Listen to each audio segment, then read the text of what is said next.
Sometimes, while meditating on these things in solitude, I've got up in a sudden terror, and put on my bonnet to go see how all was at the farm.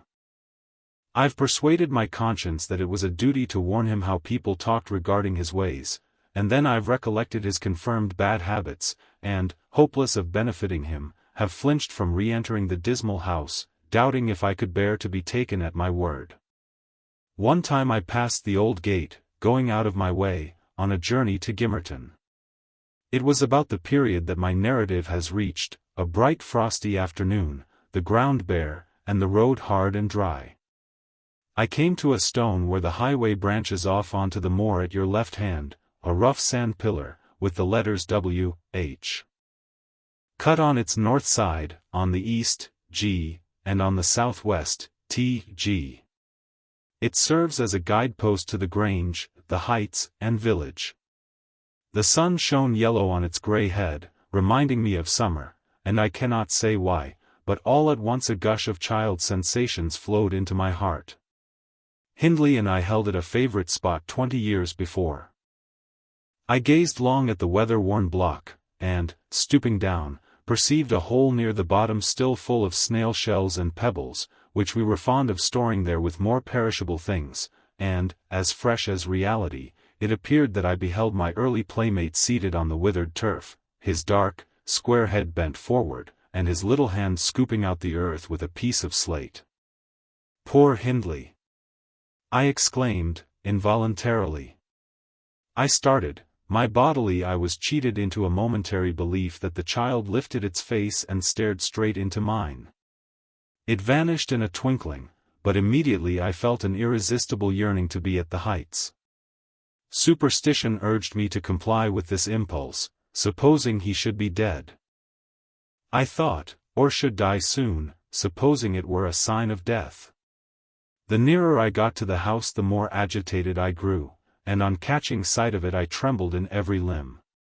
The apparition had outstripped me, it stood looking through the gate. That was my first idea on observing an elf-locked, brown-eyed boy setting his ruddy countenance against the bars. Further reflection suggested this must be Herr Tun, my Herr Tun, not altered greatly since I left him, 10 months since. God bless thee, darling! I cried, forgetting instantaneously my foolish fears. Herr Tun, it's Nellie. Nellie, thy nurse. He retreated out of arm's length, and picked up a large flint. I am come to see thy father, Herr Tun, I added, guessing from the action that Nellie, if she lived in his memory at all, was not recognized as one with me. He raised his missile to hurl it. I commenced a soothing speech, but could not stay his hand. The stone struck my bonnet, and then ensued, from the stammering lips of the little fellow, a string of curses, which, whether he comprehended them or not, were delivered with practiced emphasis, and distorted his baby features into a shocking expression of malignity. You may be certain this grieved more than angered me.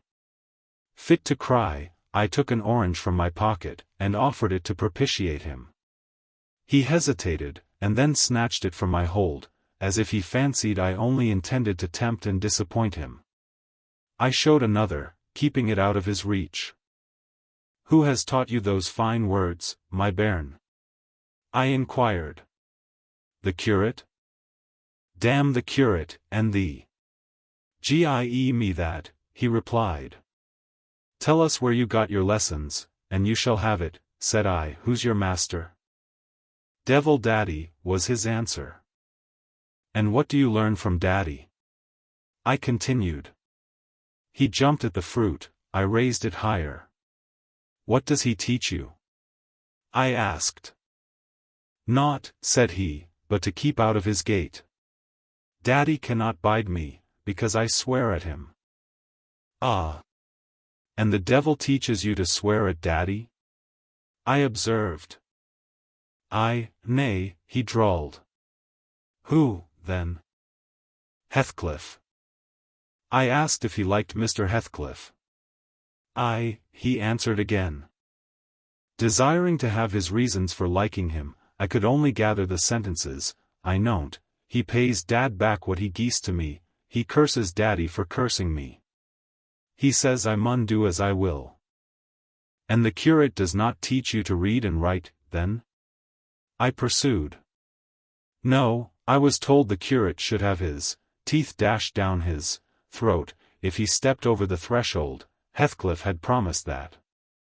I put the orange in his hand, and bade him tell his father that a woman called Nellie Dean was waiting to speak with him, by the garden gate. He went up the walk, and entered the house, but, instead of Hindley, Heathcliff appeared on the door-stones, and I turned directly and ran down the road as hard as ever I could race, making no halt till I gained the guide-post, and feeling as scared as if I had raised a goblin. This is not much connected with Miss Isabella's affair, except that it urged me to resolve further on mounting vigilant guard, and doing my utmost to check the spread of such bad influence at the Grange, even though I should wake a domestic storm, by thwarting Mrs. Linton's pleasure. The next time Heathcliff came my young lady chanced to be feeding some pigeons in the court. She had never spoken a word to her sister-in-law for 3 days, but she had likewise dropped her fretful complaining, and we found it a great comfort.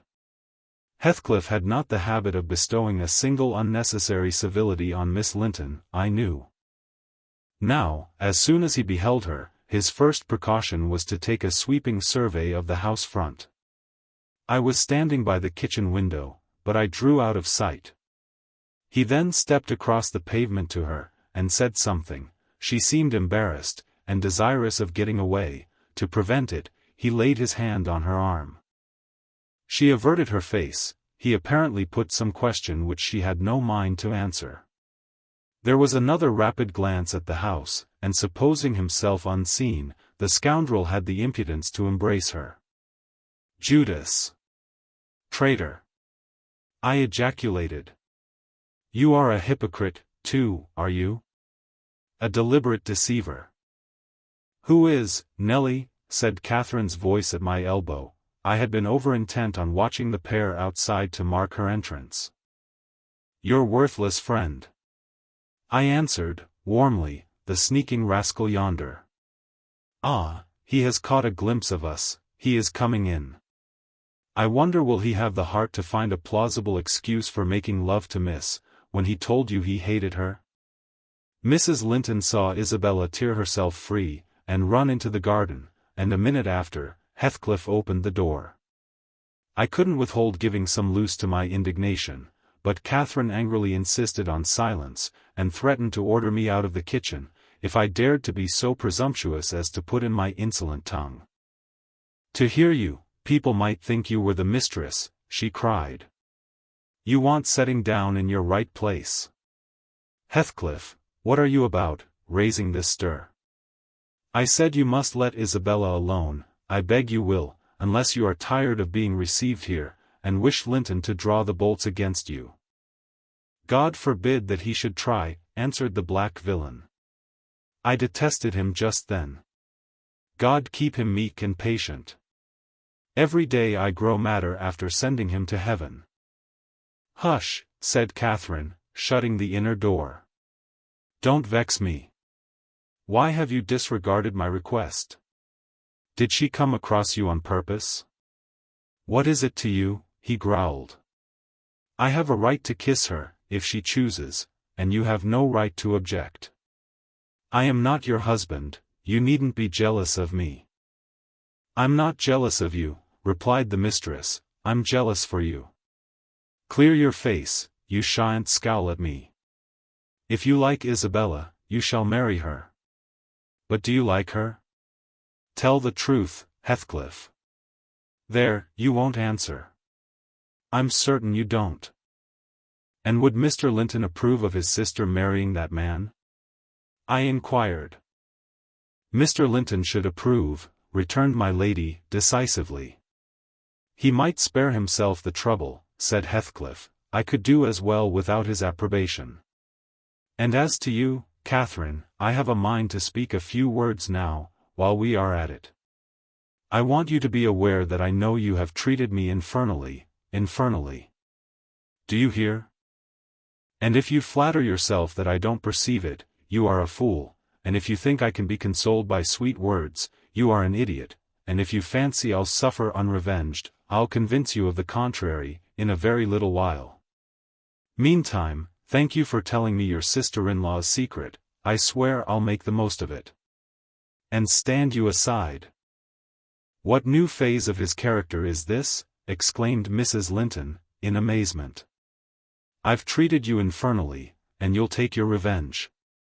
How will you take it, ungrateful brute? How have I treated you infernally?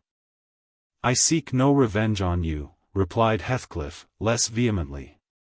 That's not the plan. The tyrant grinds down his slaves and they don't turn against him, they crush those beneath them. You are welcome to torture me to death for your amusement, only allow me to amuse myself a little in the same style, and refrain from insult as much as you are able. Having leveled my palace, don't erect a hovel and complacently admire your own charity in giving me that for a home. If I imagined you really wished me to marry Isabel, I'd cut my throat.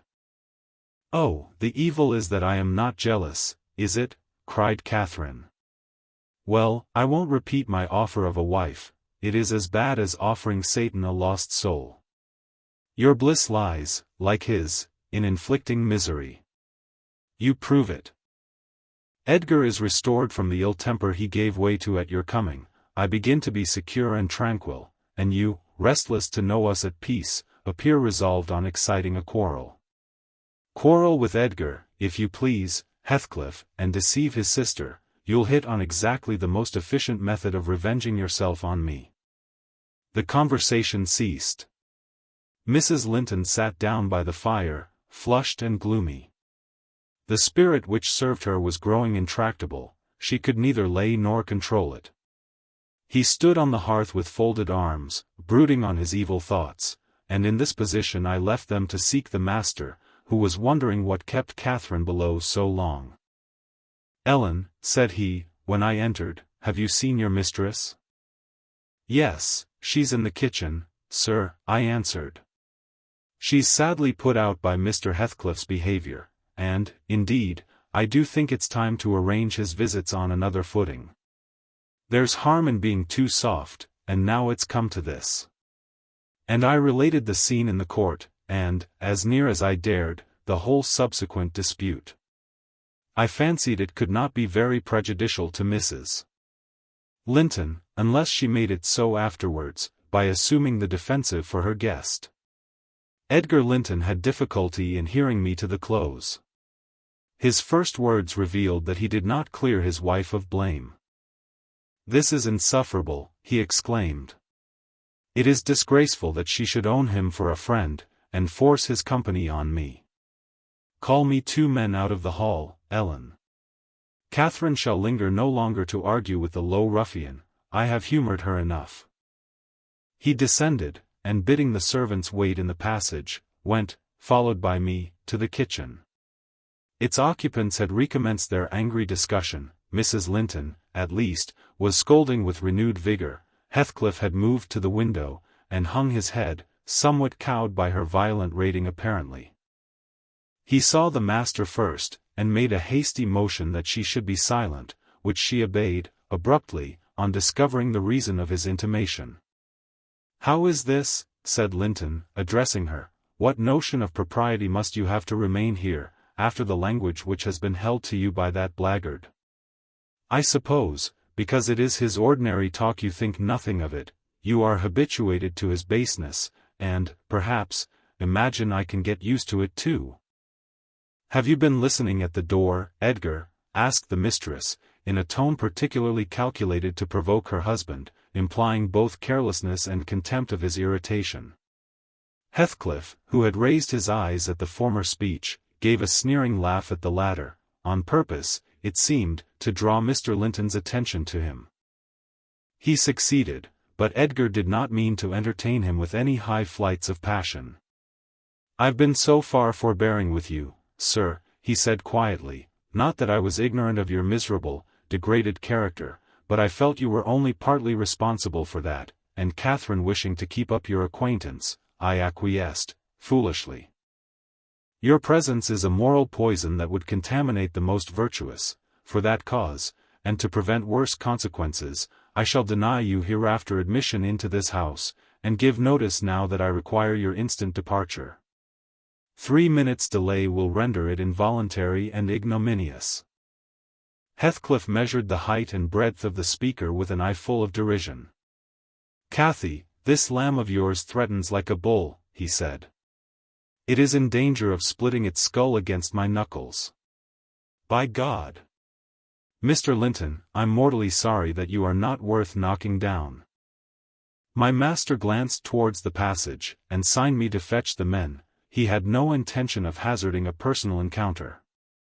I obeyed the hint, but Mrs. Linton, suspecting something, followed, and when I attempted to call them, she pulled me back, slammed the door to, and locked it.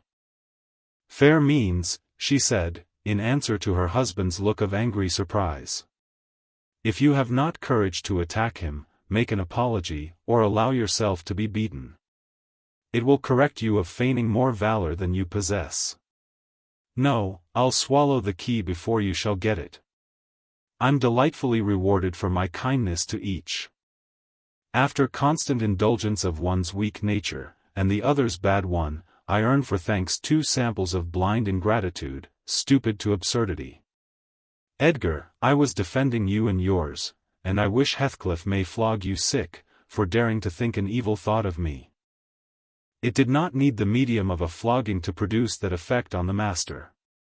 He tried to wrest the key from Catherine's grasp, and for safety she flung it into the hottest part of the fire, whereupon Mr. Edgar was taken with a nervous trembling, and his countenance grew deadly pale. For his life he could not avert that excess of emotion. Mingled anguish and humiliation overcame him completely. He leant on the back of a chair, and covered his face. "Oh, heavens! In old days this would win you knighthood," exclaimed Mrs. Linton. "We are vanquished. We are vanquished. Heathcliff would as soon lift a finger at you as the king would march his army against a colony of mice. Cheer up. You shan't be hurt. Your type is not a lamb, it's a sucking leveret." "I wish you joy of the milk-blooded coward, Cathy," said her friend. "I compliment you on your taste. And that is the slavering, shivering thing you preferred to me.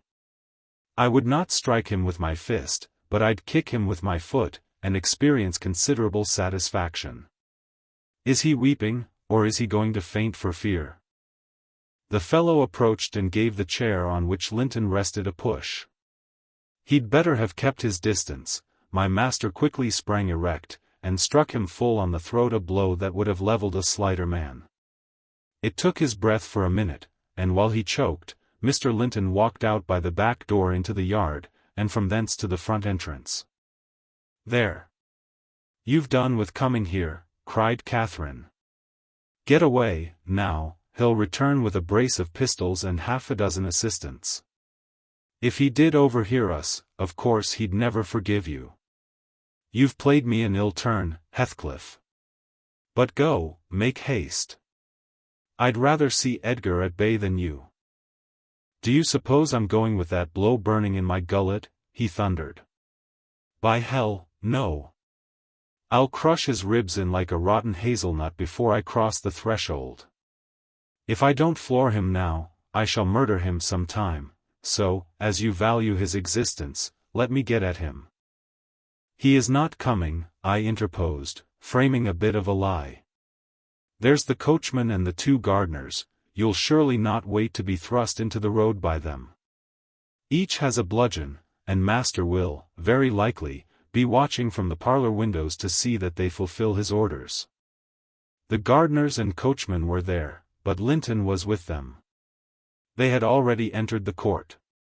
Heathcliff, on the second thoughts, resolved to avoid a struggle against 3 underlings. He seized the poker, smashed the lock from the inner door, and made his escape as they tramped in. Mrs. Linton, who was very much excited, bade me accompany her upstairs. She did not know my share in contributing to the disturbance, and I was anxious to keep her in ignorance. "I'm nearly distracted, Nellie," she exclaimed, throwing herself on the sofa. "1,000 smiths' hammers are beating in my head. Tell Isabella to shun me, this uproar is owing to her, and should she or anyone else aggravate my anger at present, I shall get wild. And, Nellie, say to Edgar, if you see him again tonight, that I'm in danger of being seriously ill. I wish it may prove true. He has startled and distressed me shockingly. I want to frighten him. Besides, he might come and begin a string of abuse or complainings. I'm certain I should recriminate, and God knows where we should end. Will you do so, my good Nellie? You are aware that I am no way blamable in this matter. What possessed him to turn listener? Heathcliff's talk was outrageous, after you left us, but I could soon have diverted him from Isabella, and the rest meant nothing. Now all is dashed wrong, by the fool's craving to hear evil of self, that haunts some people like a demon. Had Edgar never gathered our conversation, he would never have been the worse for it. Really, when he opened on me in that unreasonable tone of displeasure after I had scolded Heathcliff till I was hoarse for him, I did not care hardly what they did to each other, especially as I felt that, however the scene closed, we should all be driven asunder for nobody knows how long. Well, if I cannot keep Heathcliff for my friend, if Edgar will be mean and jealous, I'll try to break their hearts by breaking my own. That will be a prompt way of finishing all, when I am pushed to extremity. But it's a deed to be reserved for a forlorn hope. I'd not take Linton by surprise with it. To this point he has been discreet in dreading to provoke me. You must represent the peril of quitting that policy, and remind him of my passionate temper, verging, when kindled, on frenzy. I wish you could dismiss that apathy out of that countenance, and look rather more anxious about me. The stolidity with which I received these instructions was, no doubt, rather exasperating, for they were delivered in perfect sincerity, but I believed a person who could plan the turning of her fits of passion to account, beforehand, might, by exerting her will, manage to control herself tolerably, even while under their influence, and I did not wish to frighten her husband, as she said, and multiply his annoyances for the purpose of serving her selfishness. Therefore I said nothing when I met the master coming towards the parlor, but I took the liberty of turning back to listen whether they would resume their quarrel together. He began to speak first. "Remain where you are, Catherine," he said, without any anger in his voice, but with much sorrowful despondency. "I shall not stay. I am neither come to wrangle nor be reconciled, but I wish just to learn whether, after this evening's events, you intend to continue your intimacy with—" "Oh, for mercy's sake," interrupted the mistress, stamping her foot, "for mercy's sake, let us hear no more of it now. Your cold blood cannot be worked into a fever, your veins are full of ice water, but mine are boiling, and the sight of such chillness makes them dance." "To get rid of me, answer my question," persevered Mr. Linton. "You must answer it, and that violence does not alarm me. I have found that you can be as stoical as anyone, when you please. Will you give up Heathcliff hereafter, or will you give up me? It is impossible for you to be my friend and his at the same time, and I absolutely require to know which you choose." "I require to be let alone," exclaimed Catherine, furiously. "I demand it. Don't you see I can scarcely stand? Edgar, you leave me." She rang the bell till it broke with a twang. I entered leisurely. It was enough to try the temper of a saint, such senseless, wicked rages. There she lay dashing her head against the arm of the sofa, and grinding her teeth, so that you might fancy she would crash them to splinters. Mr. Linton stood looking at her in sudden compunction and fear. He told me to fetch some water. She had no breath for speaking. I brought a glass full, and as she would not drink, I sprinkled it on her face. In a few seconds she stretched herself out stiff, and turned up her eyes, while her cheeks, at once blanched and livid, assumed the aspect of death. Linton looked terrified. "There is nothing in the world the matter," I whispered. I did not want him to yield, though I could not help being afraid in my heart. "She has blood on her lips," he said, shuddering. "Never mind," I answered, tartly. And I told him how she had resolved, previous to his coming, on exhibiting a fit of frenzy. I incautiously gave the account aloud, and she heard me, for she started up, her hair flying over her shoulders, her eyes flashing, the muscles of her neck and arms standing out preternaturally. I made up my mind for broken bones, at least, but she only glared about her for an instant, and then rushed from the room. The master directed me to follow. I did, to her chamber door. She hindered me from going further by securing it against me. As she never offered to descend to breakfast next morning, I went to ask whether she would have some carried up. No, she replied, peremptorily. The same question was repeated at dinner and tea, and again on the morrow after, and received the same answer. Mr. Linton, on his part, spent his time in the library, and did not inquire concerning his wife's occupations. Isabella and he had had an hour's interview, during which he tried to elicit from her some sentiment of proper horror for Heathcliff's advances, but he could make nothing of her evasive replies, and was obliged to close the examination unsatisfactorily, adding, however, a solemn warning, that if she were so insane as to encourage that worthless suitor, it would dissolve all bonds of relationship between herself and him.